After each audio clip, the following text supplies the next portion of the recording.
Hello and welcome to Student of the Gun Radio. Thank you for joining us today. We are in the Glass Case of Emotion Studios, or at least I am. You're not. And Jared, the studio engineer, the producer, the man with the plan, he's got his fingers on the buttons and the dials and the knobs and all that jazz. He's on the outside of the Glass Case of Emotion. Say hello to the audience, Jared. Hello, audience. Was your microphone on when you said that? Yes, it actually was. All right, rock on. Look at that. I just wanted to give you guys a little bit of encouragement. When I started doing this, I knew absolutely zero about producing audio, producing video, and I pretty much self-taught. I mean, I learned from a couple people. I have a couple mentors that I ask questions when I need to do that, and I know that a couple of you, especially you, Lewis, I know you said you're getting ready to start producing video content, and you've been there for me. You've been my mentor with a couple things. So I want to let you know that you can come to me and ask about video or audio production. Did you see his little Facebook thing? He says he's going to start producing video content, and he's like, would it be better to hire a professional or get my own and teach myself? And so I commented on there. I said, you should hire me. I'll do it. And he said something like, I can't afford your level of talent or something like that. And I was like, well, you can pick my brain for free. Yeah. So, video content, brothers and sisters, there's so much out there right now. So many options. And you know what's sad is that the consumer has been, I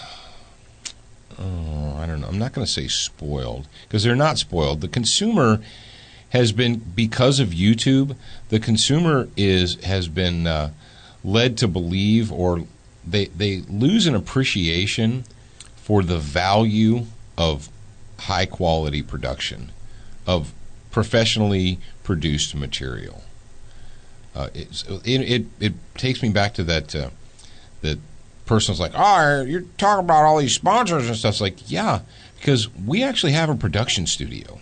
It's not just a dude with a camcorder and Movie Maker, Windows Movie Maker on his laptop. You want to know a secret? What's that? If you guys go back to the very first season that we put on the internet, when we moved from traditional TV to the internet, like 2012, to on demand, yes, 2012, 2013. I actually used Movie Maker for the first 2 videos. Yeah, because I didn't know any better.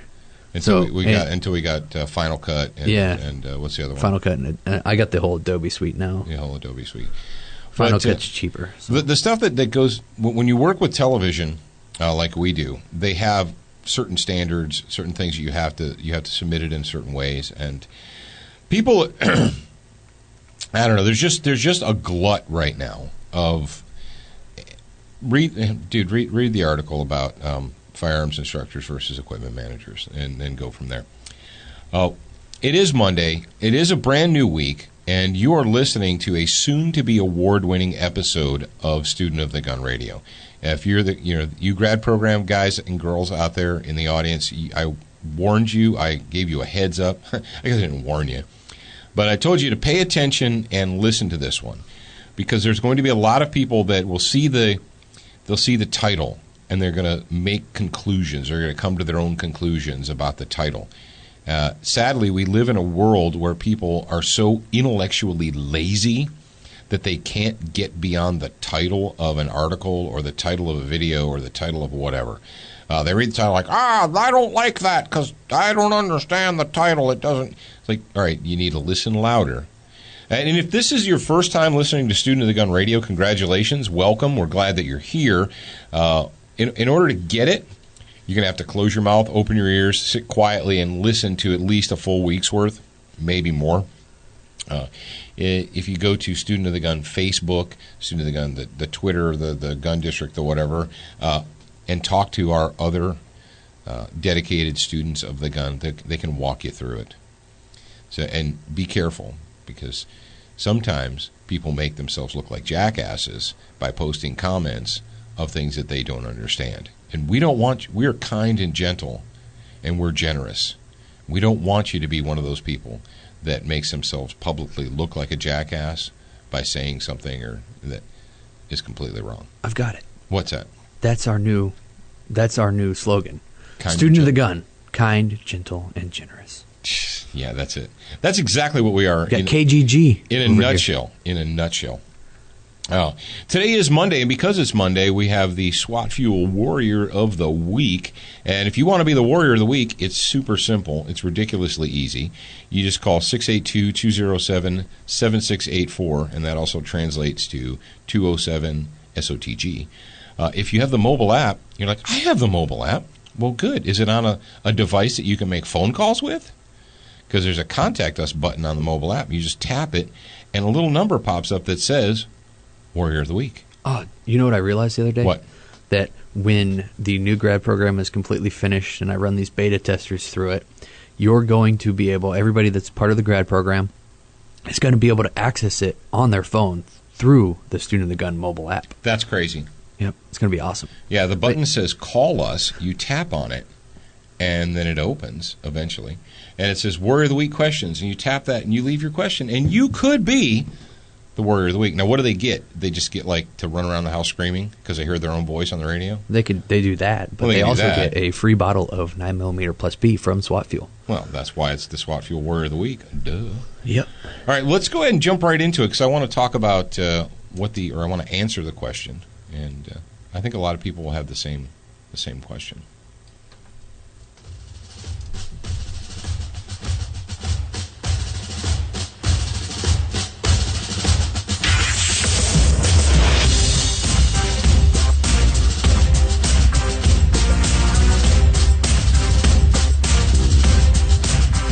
How you doing, guys? This is Jamie from New Jersey. My question of the day is, how many rounds of self-defense ammo should you run through your weapon before it's okay to carry full-time for self-defense? Thank you. Okay, good question. And before I answer the question, Jared's going to remind you what you need to do to get your free bottle of SWAT Fuel 9mm plus P. First, Jamie, you need to move to a free state, free America. Move out of New Jersey. Rent a truck and get out of that cesspool. I'm just kidding, but but not really. Yeah, but not really. Yeah, I'm just kidding, but not really. Okay, Mookie. That's funny. All right, I need you, Jamie, to email Alex, ALEX, at studentofthegun.com. Include your name, your shipping address, your phone number, and your email typed in there. Into the body of the article so we can forward it directly to SWAT Fuel and then get you what you need. And they can get that SWAT Fuel directly to you. As far as I know, the People's Republic of New Jersey is the only state where it is unlawful for citizens to possess controlled expansion or hollow point ammunition. Now, you can I'll go back a second. You can possess, as far as I know, controlled expansion ammunition as long as it is designed without a hole in it. Because hollow point ammo, according to the commissar and the ruling class in the People's Republic of New Jersey, is super deadly evil, and only members of the state can be allowed to possess it. That being said, for those of you in the rest of the world that have the option to choose whatever type of ammunition you want, what I will tell you, there is no real hard rule of thumb. I mean, I could tell you 200 rounds, 100 rounds, 50 rounds, whatever. You could be super hardcore and say, if you can't run 500 rounds of controlled expansion hollow point ammunition through your gun, then you're just like, here's the deal, dudes. Guns are machines, and even though most machines are well made today, there are some guns that do require a bit of breaking in that function and work better because let's face it, the days of hand fitting, unless you're going to you're going to give Bill Wilson at Wilson Combat, $3,000 for a custom gunsmith to sit down at the bench and hand fit your gun. The days of hand fitting are long gone and long over.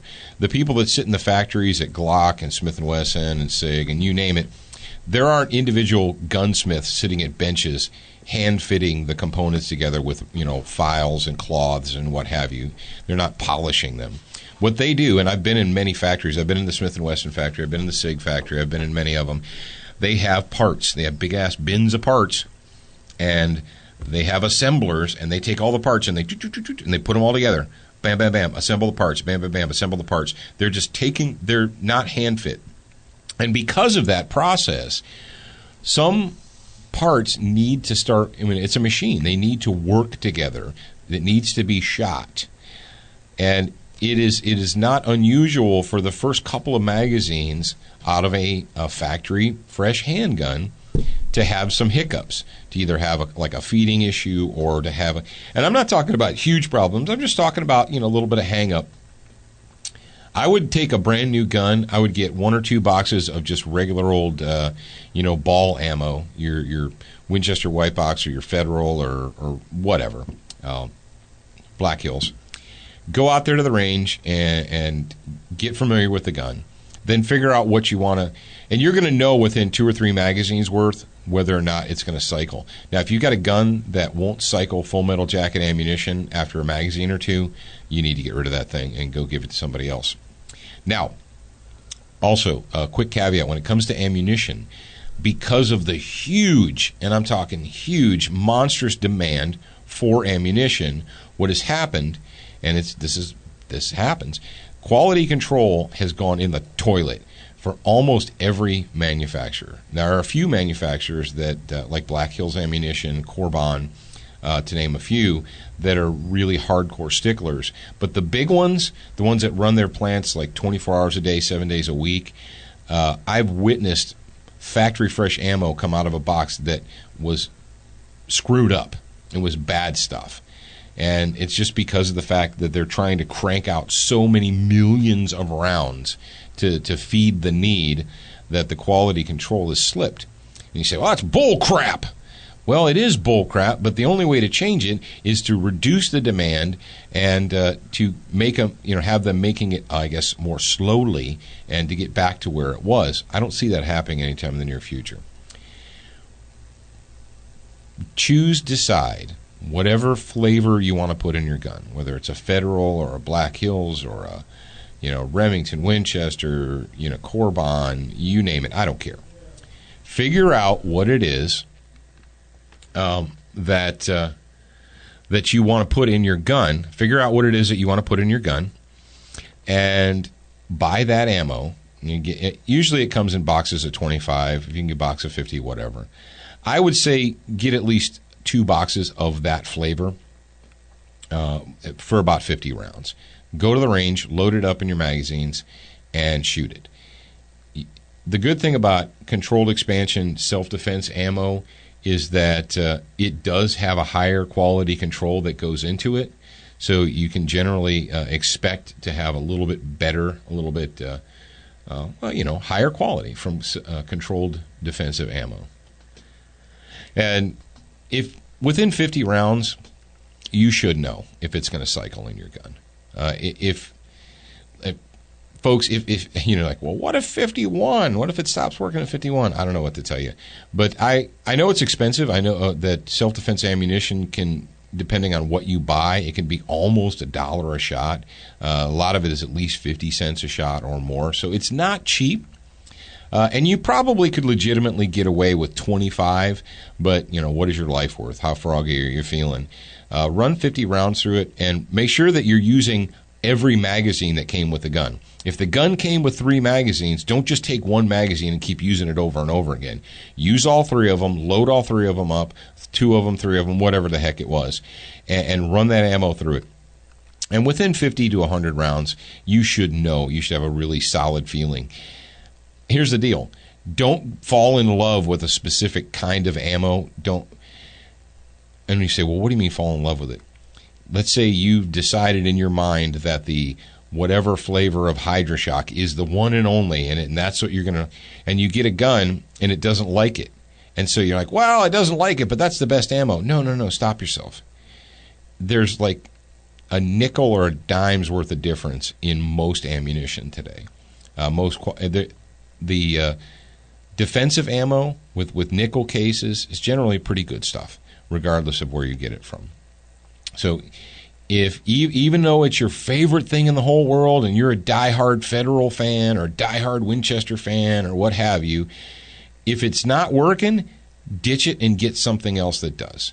Because there are handguns, rifles, shotguns, whatever, in this world that don't like certain kinds of ammo but do like other kinds of ammo. It's just the way the world is.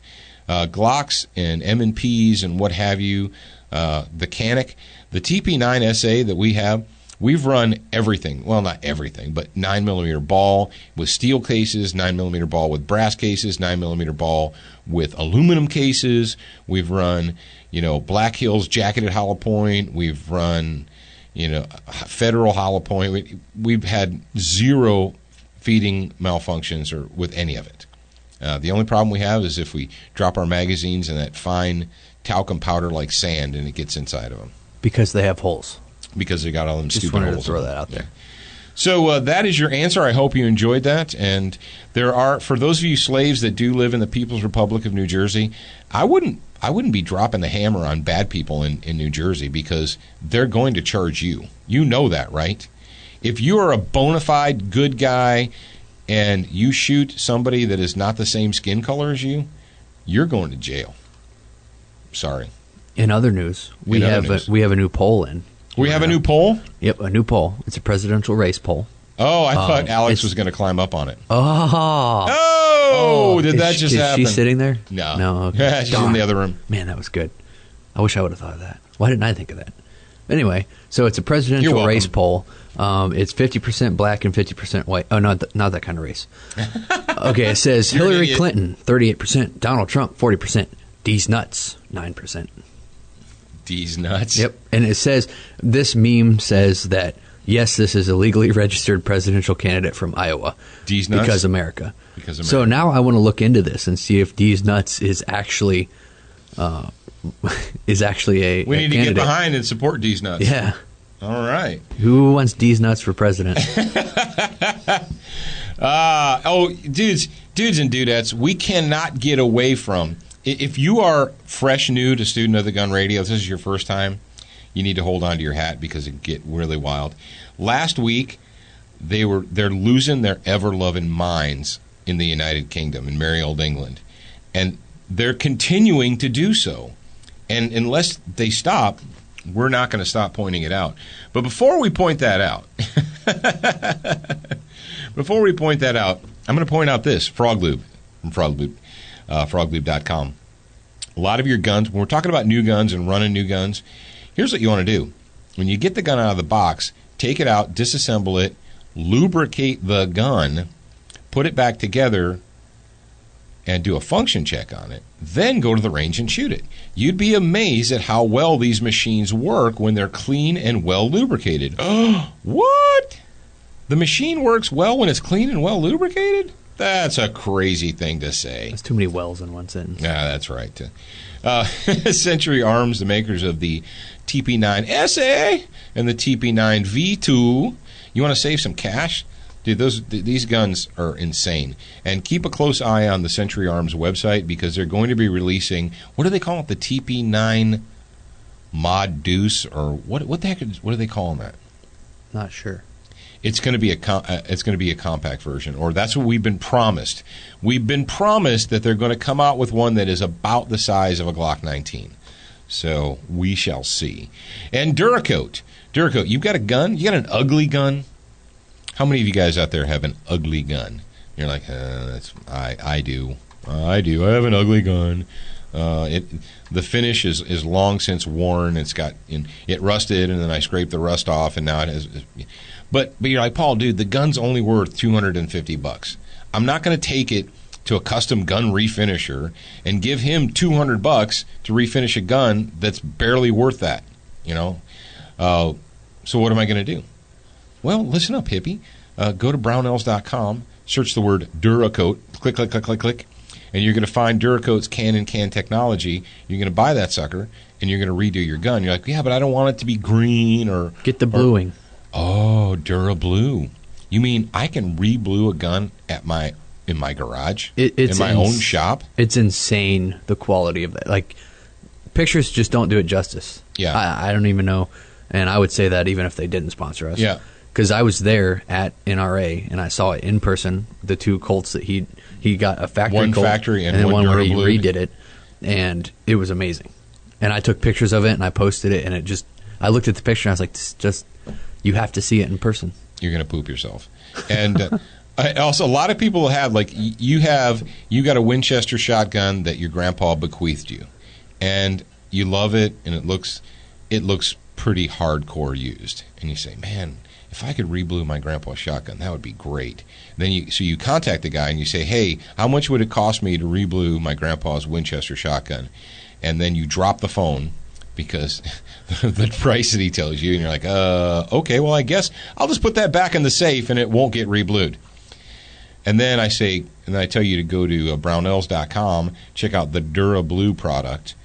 Now, here's what you're going to have to do. And because I love you, I'm going to tell you this. Folks, when you buy the DuraBlue, follow the instructions. It's not like Krylon.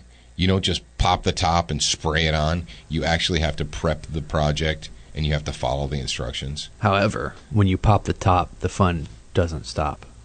Anaconda malt liquor.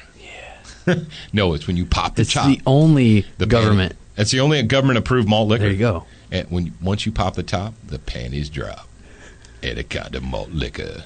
I threw that before I even came in the room. Yeah, that's right. Did you throw that before you came in the room? All right. Oh, well, but speaking of before we come in the room and stuff, Ryan Heffer just had a great idea. Ryan Heffer. What's up, Ryan? He said that we should, you know how Tactical Response does their alumni weekend?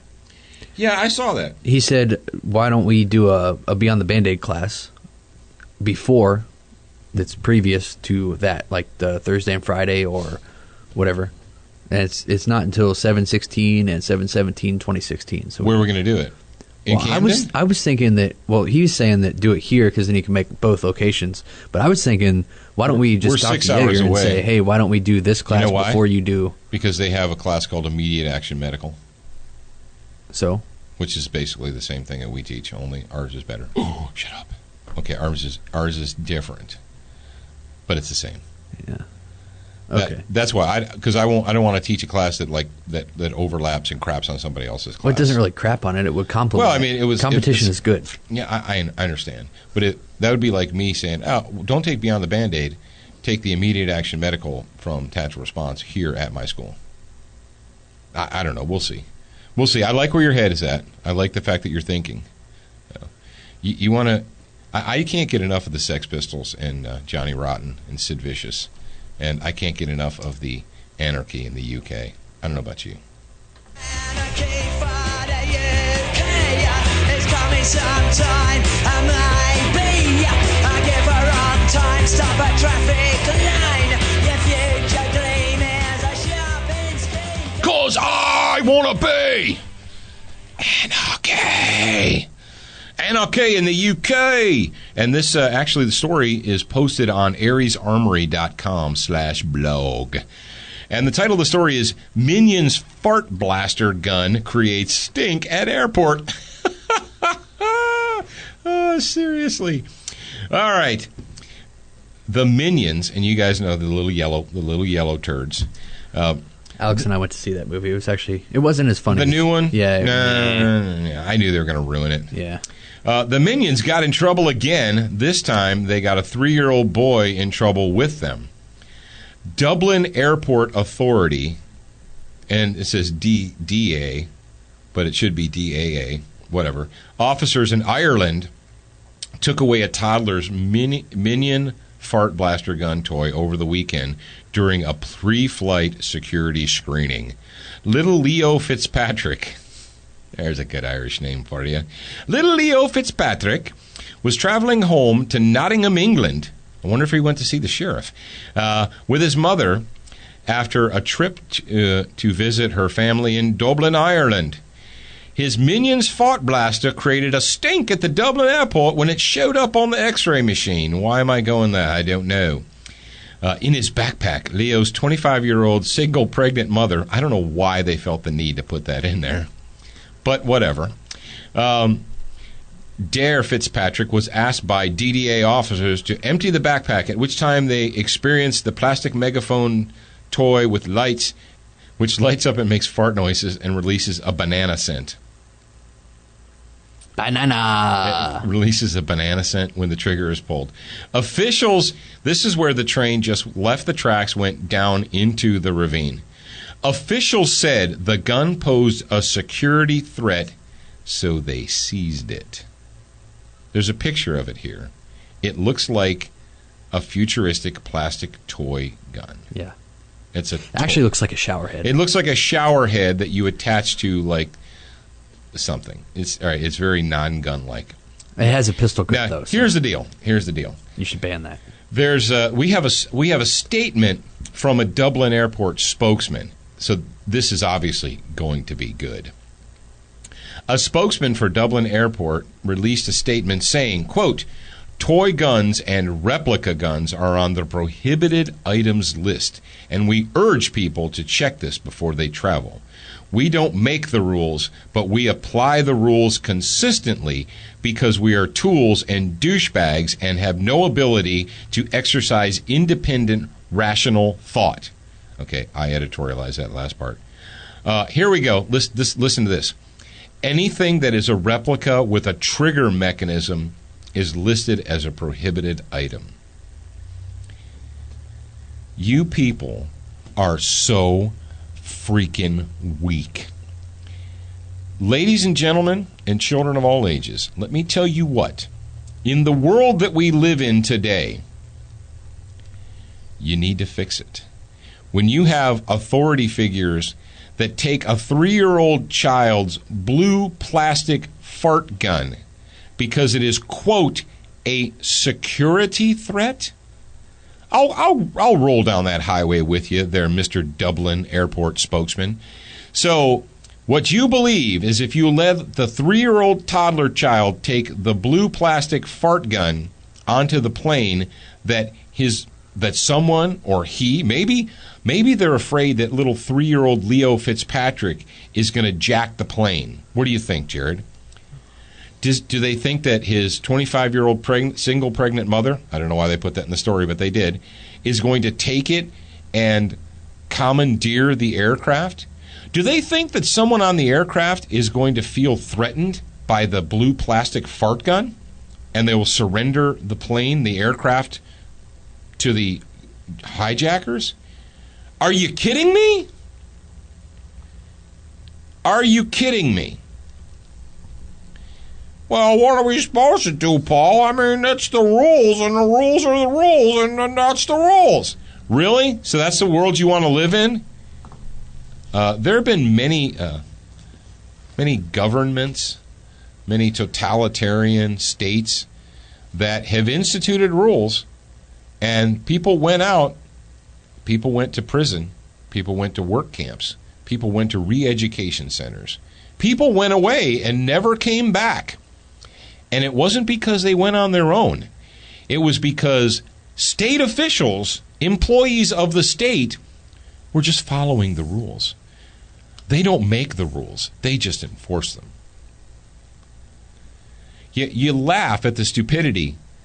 You shouldn't be laughing. You should be horrified. There are people in this world that need to be jack-slapped. Am I wrong? Jack-slapped. Jack-slapped. Because I think if I say the other thing, I might cross the line on the you just put an A at the end of it. You can't put an A at the end of that word. Yeah, you can. It just will still have that word in it. Oh, whatever. Apsley. Apsley. There you go. It's Pig Latin. Back to middle school, I think. I don't know. Folks, I don't know what to tell you. Well, here's what I do know what to tell you. The UK is populated by a bunch of weak, flaccid tax slaves who just sit in the middle and suck it. And you have thousands upon thousands of foreign invaders who've realized just how weak you are, and they're in the process of eliminating you. And it's kind of like the eunuch who wants his testicles back. It's a little too late. Too little, too late.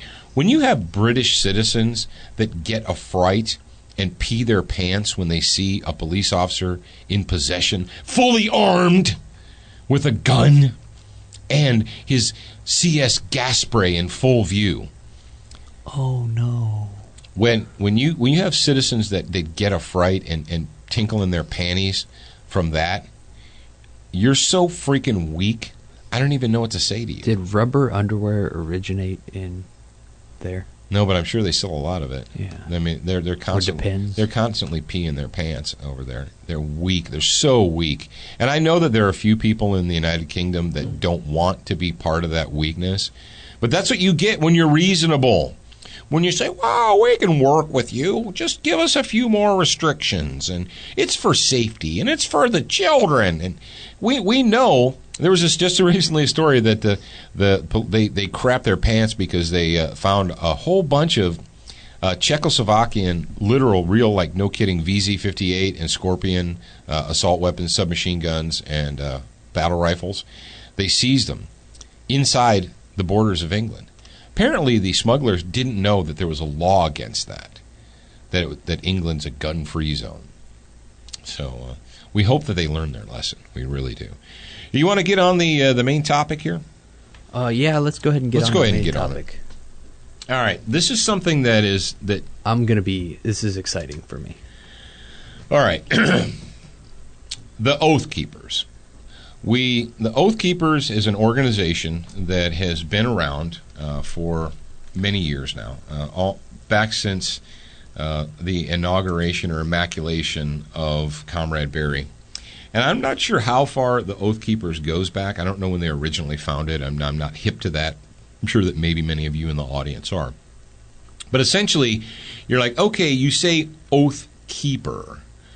Well, what oath are you talking about? Well, that is a good question. When I became a United States Marine, well, first when I went to when I joined the Marine Corps, and I went down to the MEPS station, which is the Military Entrance Processing Place, MEPS, and I did my first oath of enlistment. And they have you do that, but because of our modern, the way things are in America today, most kids that go down there to the MEP station and sign up, they don't leave that day. A lot of them get put into what they call the delayed entry program, where you sign up, but you don't go to boot camp for a week or a month or 2 months or whatever. Essentially, they wait for your slot to open up. It's very common.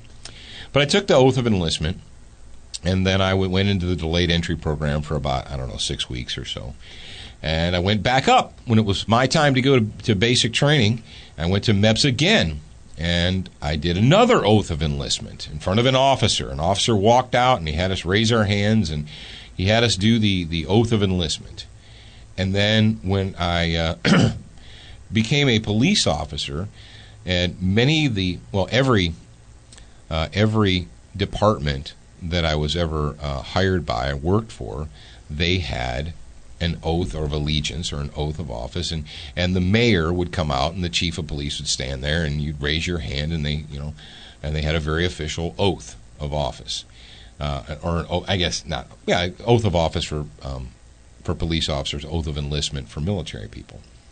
So what exactly is that oath, and who are the oath keepers? Now, what is an oath? I know a lot of you guys went to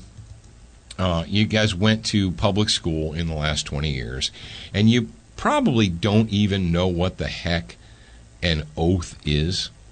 Well, to give you the Reader's Digest version, and you don't even know what that means.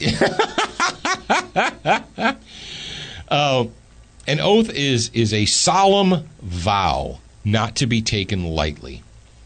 We do not swear oaths lightly. You should think about it.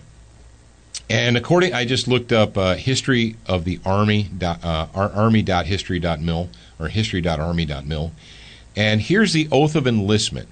And it says the wording of the current oath of enlistment and oath of commissioned officers are as follows.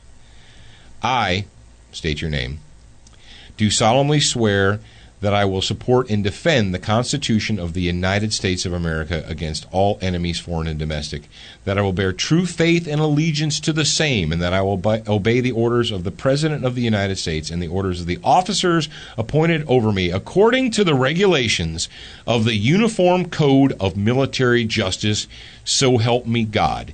Unless you're a heathen, and then you don't say that. Okay. So there's your basic oath of enlistment. Let's break that down for a second. I do solemnly swear, and then it says or affirm, which is something that the hippie vages in the 70s put in there, that I will support and defend the Constitution of the United States of America against all enemies, foreign and domestic, and that I will bear true faith and allegiance to the same.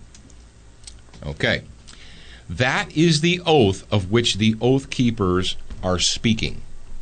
That they will support and defend the Constitution of the United States of America against all enemies, foreign and domestic.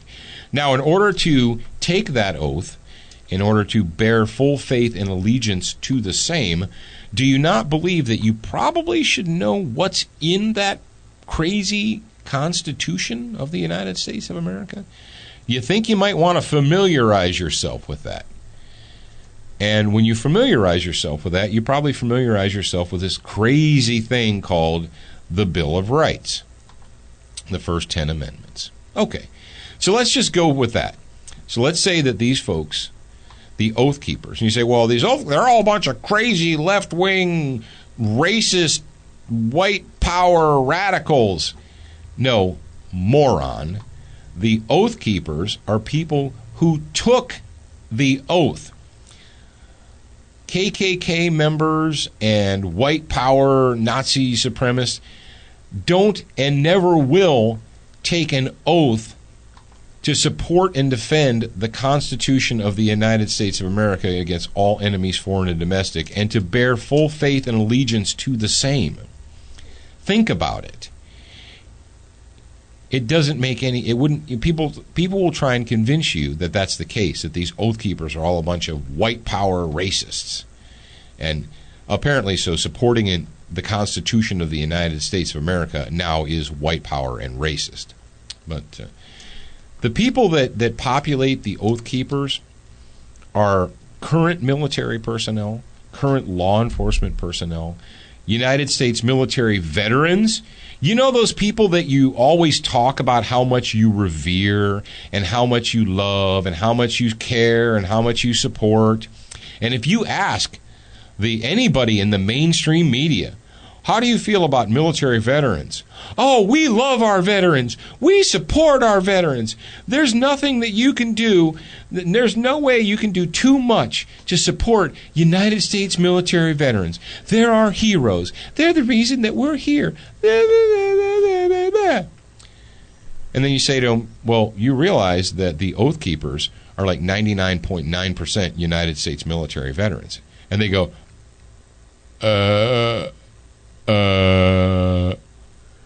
You know, our friends at Madison Rising, at the end of one of their songs, they actually did he said the whole oath. The oath of enlistment? You want me to play it? Sure. Okay.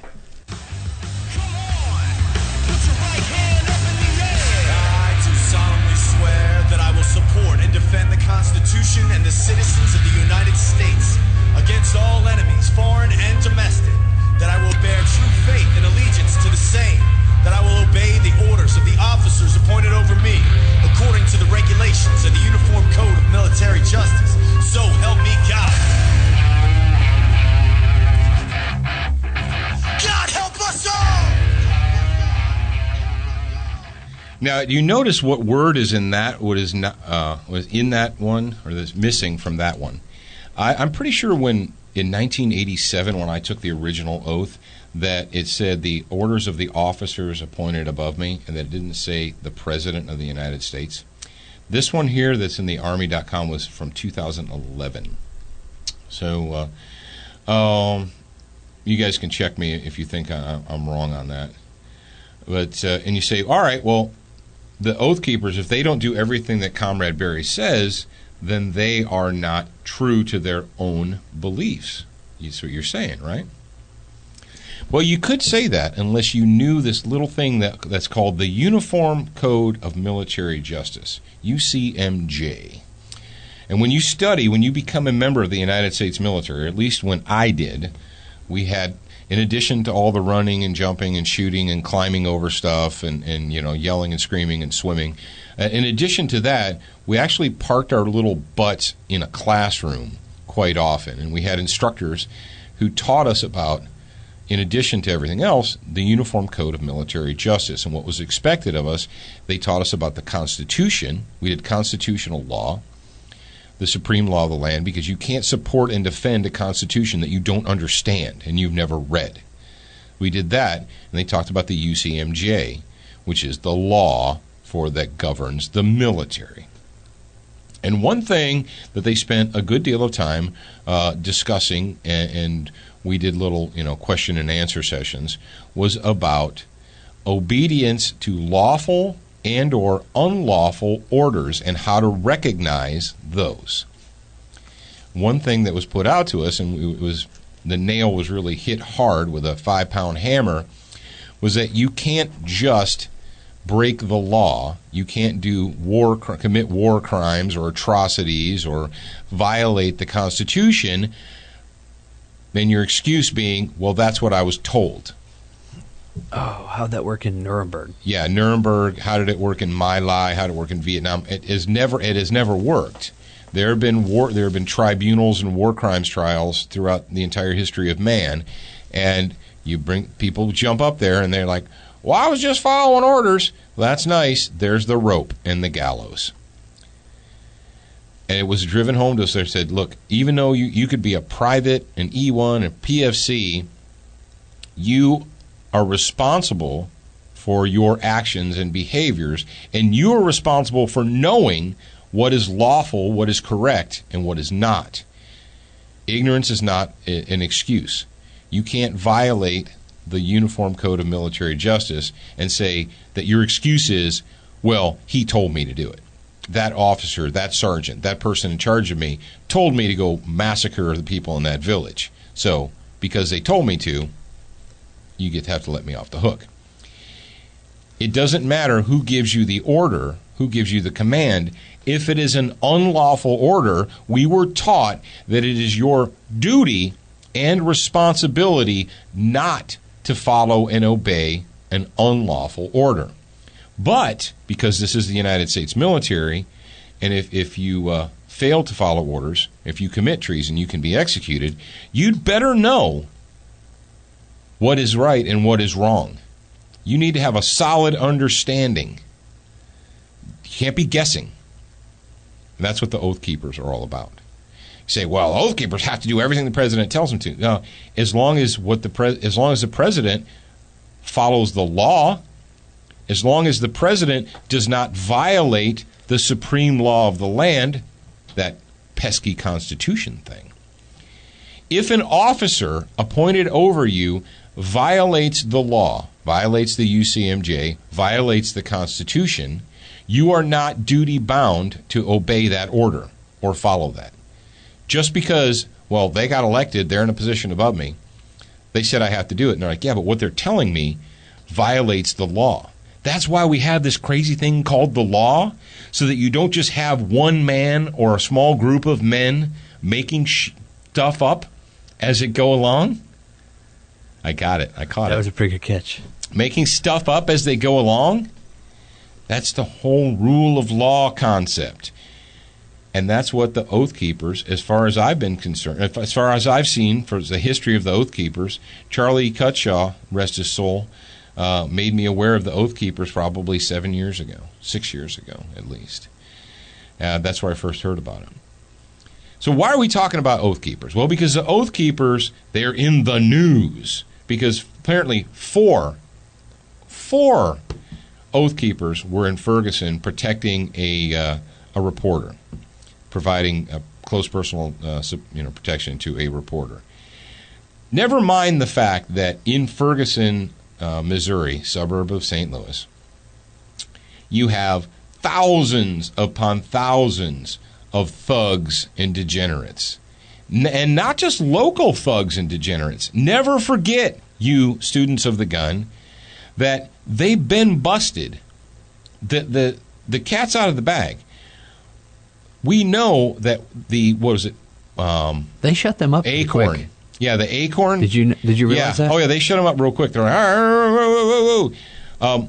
All the paid protesters that were brought in on buses.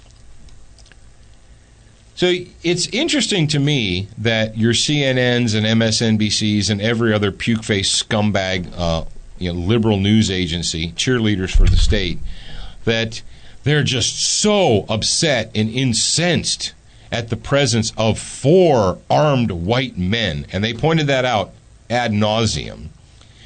But they didn't really seem to be concerned over the fact that these left-wing progressive organizations were paying protesters to get on buses and go into Ferguson to agitate.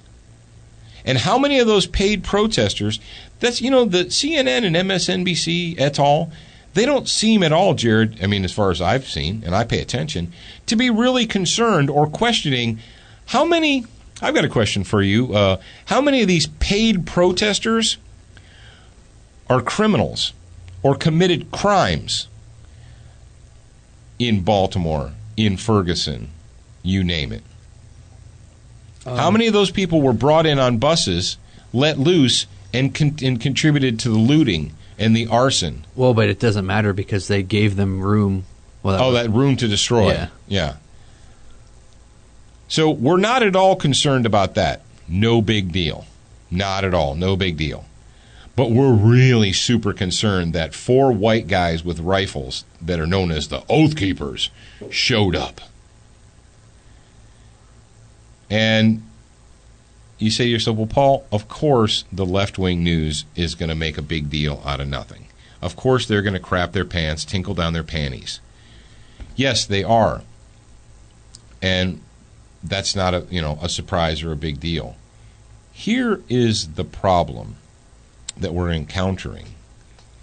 The problem that we're encountering is that the reasonable camp on our side, the gun culture, we have members of the gun culture that still want to get invited to the parties. We've got people in the gun culture that still want to be thought of as, well, reasonable. And so what they're doing, there's an article out, and it was, thank you, whoever it was at Student of the Gun grad program or that shared this with us, about the duty not to make stuff worse. And they talk about this reasonable gun culture person who's a military veteran and a police officer, writes this article about how it was wrong that essentially that the 4 Oath Keepers going to Ferguson to protect a conspiracy, what does he say? The reporter was from Infowars.com, and they call it like a heavily armed conspiracy theorist, blah, blah, blah. How that was wrong, and it was poorly thought out, and they should have known better than to do that. And all that does is incite, the left against us. But then, in this article, they go on to include photos of all these armed citizens standing outside of recruiting centers. And yes, a whole crap ton of people who went with their guns to stand outside recruiting centers looked like tools. They looked like freaking Black & Decker tool bags. The dude with the yellow shirt and the AR pistol with no sights on it. But here's the deal. The dude, hey, Jared, you want me to make a prediction? The dude with the yellow shirt with the AR pistol, he's got a vertical forend on it. And no sights. If that thing's not a registered AOW or short-barreled rifle, that sucker's going to get hemmed up. You know you can't do that, right? ATF don't like that. They frown upon that. It's a brace. Yeah. Okay. Yeah, but so that's a pistol. It's technically a pistol. You can't put a forend on a pistol.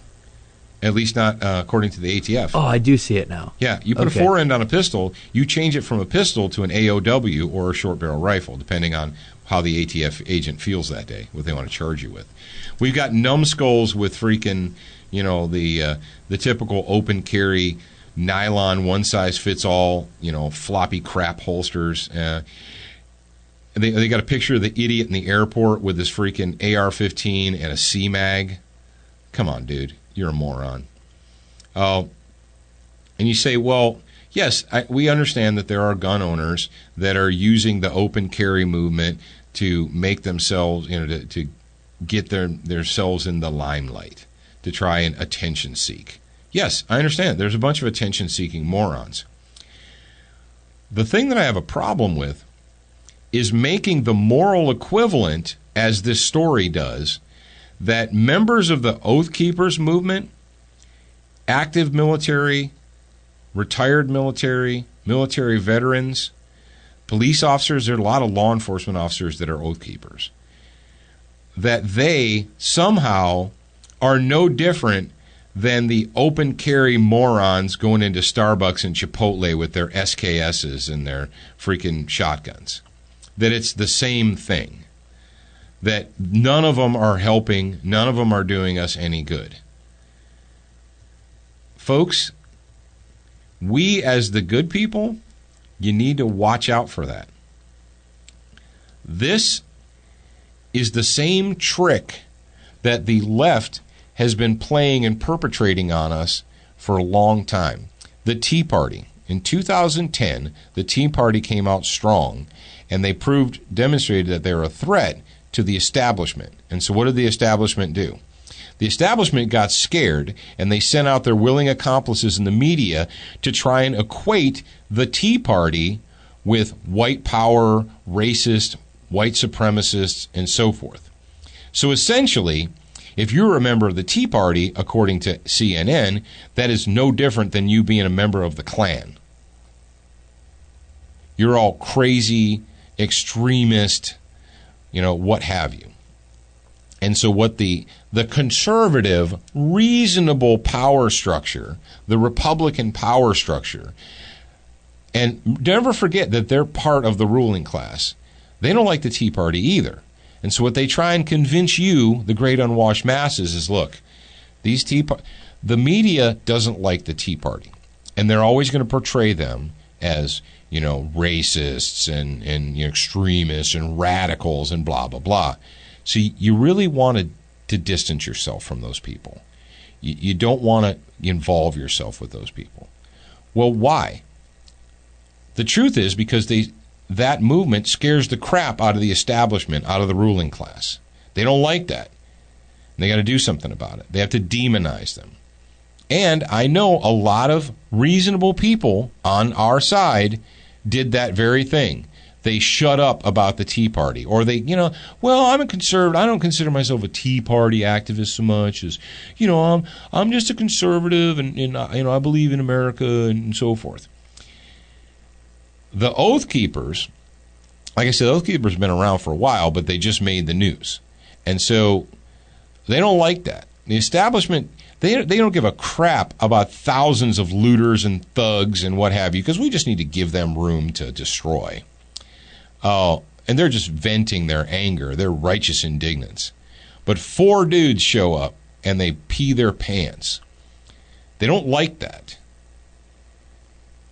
And what the narrative that we're going to see is that the Oath Keepers, trained, educated United States military veterans, active duty people, that they are no different than Johnny Nimrod, who takes his rifle to Chipotle, who stands in line with his shotgun in Starbucks posing for pictures. They're trying to make the moral equivalent that they're the same. Now, I know they're not the same. You know they're not the same. But that's what's happening right now. And you better be careful and you better be aware of it. And I'm really ashamed at this author of this blog who's supposed to be, and I read his bio, and he should be a righteous dude. And he's like, this is a bad thing, and it's going to inflame the you're going to make our enemies not be our friends? Who cares? They're already not. So, that you're playing right into their hands. Well, I really want my enemy to think I'm a good guy. So what are they supposed to do? They're supposed to hide? They're supposed to be in fear? Oh, well, they had plate carriers and rifles. And you always say, Paul, that these open carriers are stupid because, they should never carry, you should carry a handgun, Paul. You said that, Paul. You said that. Yeah, what did I say? I said we carry handguns because we know that there's like less than 1% chance that we're actually going to have to get into a fight and use a gun. However, if you know that you're going into an area or a situation that may require justifiable self-defense, you take a rifle. You take a long gun. Riddle me this, Batman. If you're going to Ferguson, Missouri, do you think there might be greater than a 1% chance that you may have to fight to preserve your own life against the criminal thug element? The thug element that's told, it's okay, do what you want, kill, rape, burn, murder, destroy property, do whatever you want. We'll make excuses for you. Yeah, if you're going to an area that's dangerous, you take a rifle. And that's what they did. Do you even riot, bro? Yeah, dude, do you even riot? Bro, you're an idiot. So as educated and dedicated students of the gun, I want you to watch this. I want you to pay attention. And the blood is in the water now. When we turn on our own, remember when Metcalf turned on us? You remember that. Remember when Zumbo turned on us? It took almost no time at all for the left wing and the statists to grab a hold of their comments and say, look, this is a reasonable gun owner. This is a gun owner that we should be listening to. All of you other gun owners, you need to be reasonable like this person. If the media finds out that we have attacked our own with the Oath Keepers, they will get on that, and they will take this story that the Oath Keepers are no different than the open carry, people. If they do that, folks, they're going to run with it. They're going to try and shame the Oath Keepers out of existence. They're going to take the pictures of these morons standing in Chipotle and put them in the same story with armed Oath Keepers and say, see, these people are the same. So that's all I've got to say today. We ran a little bit long, but I thought this story was important enough that you should know it. And now you know. So pay attention, pay close attention to what you're doing. And we're going to talk to you tomorrow. Thank you very much for joining us for a brand new week of Student of the Gun Radio. Remember, you're a beginner once, but you should indeed be a student for life.